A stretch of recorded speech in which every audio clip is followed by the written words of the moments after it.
whether it's betrayal on that level. So it's something that we can all relate to. And I think that I know how powerful the Bravo universe is. I know the fandom of that world, but I think the rest of the world that doesn't live in this space with us maybe isn't as vocal about it. Like, it brought to light, like, even if you're just like touching on it, you're still really invested in this. Yeah. I forgot there was some celebrity, and I forgot who it was. I think it was, but it wasn't like a Julia Roberts, but it was some like person that should not even know who, like Tom. Was it Rihanna? No, because her at least, but they were asking him on the red carpet, like, what's your goal of the evening? It had nothing to do. And he's like, my goal of the evening is to find out what's really going on with Scandoval. And I'm like, this is what, to me, the New York Times, that was the end for, I was like, this is literally insane. And you know what I also think that article did was, maybe you weren't a Vanderpump Rules fan before this, but when you read that article, if you needed something to binge watch that was mindless and easy and you could put on as background noise and laugh and like relive like 10 years ago in like West Hollywood, like that's the show you put on. So maybe you didn't watch it, but it created fans out of people that weren't fans before too, because it's really fun to watch. And to try and unpack all of this for someone that just came in season 10, I'm like, I'm sorry, I'm not that person for you. No. I can't do that for you. No. Like, but did you see there was on TikTok and people were drawing like diagrams of like, this like, person slept with that friend. person and this person. It's like, and then here and these, I was like, yeah, no, this is a real, because you start to follow the diagram. You're like, okay, no, you guys got everything right here. Yeah. And it's so funny. Like, I can't remember like important things in my life because I didn't need a diagram. Yeah. It all lived here rent free. It all lives there rent free. I mean, now, because because Kristen made her one, now they're talking that Kristen might be brought in to actually confront Raquel on camera. Stassi's going on record to say, like, she's the only one that could do it. Like, yeah, but then Stassi's saying in her podcast that, she didn't even know if she wanted to talk about it because it takes her back to, like, a lot of trauma that she's worked really hard to step out of. But it's like, I hear her say that, and then I think the pull is just so strong, she can't even stay out of it. But do you know the icky? Well, she's going on a tour now with her podcast. I know, of course she is. That will come up. Okay, but so I'm glad that you brought that up because I will say one of the things I also don't like about this is I don't like the monetization of heartbreak. Oh, yeah. That is starting to get out of control. And I don't like seeing like Sheena and Stassi. And I don't like the monetization. That, like, putting up paywalls to hear your episode, that's not cool. I mean, listen, Ariana looked amazing at the reunion. Jackson and Brittany have a podcast now. I know. It's like, that's icky to me. By the way, Ariana's closest friends are not talking. Right.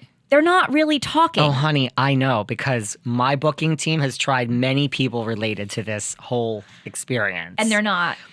A lot of them are like, like Jeremy Maddox. Like, they'll say, like, oh, great.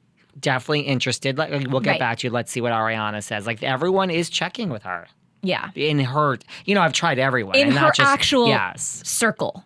Yes. Yeah. Like, I mean, Lala, it's too much.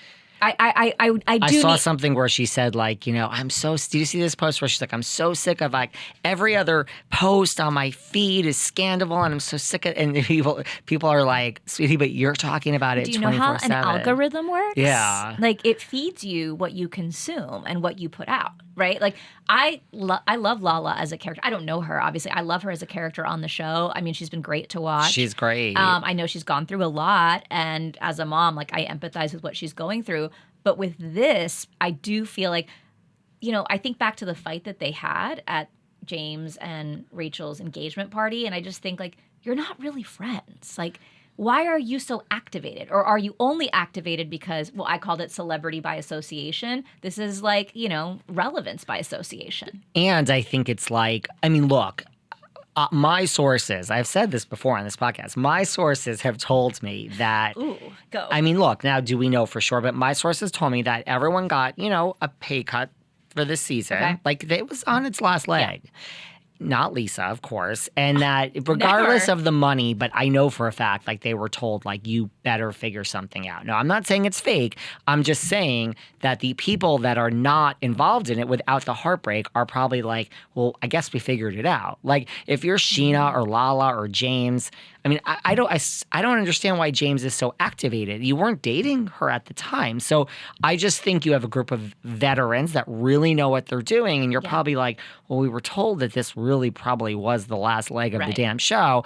And well, all now, so I think they are all stirring it 24/7. Yeah, it reeks of desperation. I don't like it. And I also think like for Ariana, it'll be like a wake up call. She's gonna go back and look at all this when she comes out. This is she is in crisis.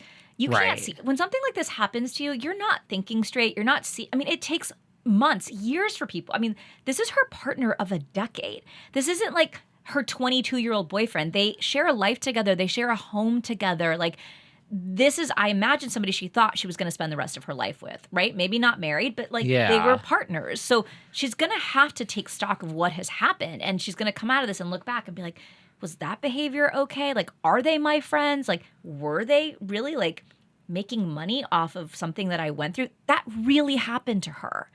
And I'm not saying that I haven't enjoyed consuming it because I have. I'm just saying if it had happened to me and my friends were out doing tell-all podcasts, and I remember that weekend when it leaked or when it all happened and they were all talking. And then by Sunday, it had slowed down. Like it was like a fountain, right? And you would like turn the faucet because I think Bravo sent them reminders of their contracts to say, hey, remember, like we're in first position with you. Yeah. Nothing about this show, whether it happens in real life or on camera, should be talked about without our approval. And then you saw slowly the faucet turn off. And now they're just regurgitating old stuff that you've already heard because they can't talk about it. They're under gag order. Unless it's happening on Watch What Happens Live for a Bravo account that's run by them or during the reunion. They can't say anything. Right. And because they're really not saying anything at this point. Anything. They're just like Sheena. I'll save you the $8.99 for Sheena's podcast. She doesn't say anything. Right. Like Sheena said, like, I'm mourning the loss of my friend Raquel. And okay, well, like, right, we're stretching that out. This one's upset about this. It is a bunch of regurgitation. I did not listen to that one. That was the one she just had Lala on, right? Where she's just like, I'm mourning. I'm like, really? I'm like, I didn't even know they were that good of friends, to be honest with you. She said she was like her mother. I didn't even, and then I guess I also didn't realize, I never realized Sheena and Ariana were such good friends. That I did. That I felt like I knew. Oh. Yeah. So I don't think I knew that. I mean, I thought they were all friends. I just never knew that. No, I feel like they've been close for a really long time. And I feel like I've known that from the show or from reading stuff. So I understand like her closeness, but still, she's still making a ton of money. I mean, by the way, Sheena has also did this with Tom. Like we saw it happen. Like she had him on her podcast to talk about his divorce. Katie was really angry about it. And Katie her recent thing is, which isn't such a, you're just giving your opinion at this point. I get the sound bites are going to be picked up, but Katie just, blah, blah, blah. She said, beware to Schwartz. Like, if you did this, like if Raquel did this with you, Scandoval would have, like, your best friend in the world would throw you down the river. Mm-hmm. So before you go and be so loyal, but like that's not saying anything. Now they're just giving their opinions and it's, but that's Katie's latest, like, Tom Scandoval would have thrown you. Do you know when the reunion airs? No. Okay.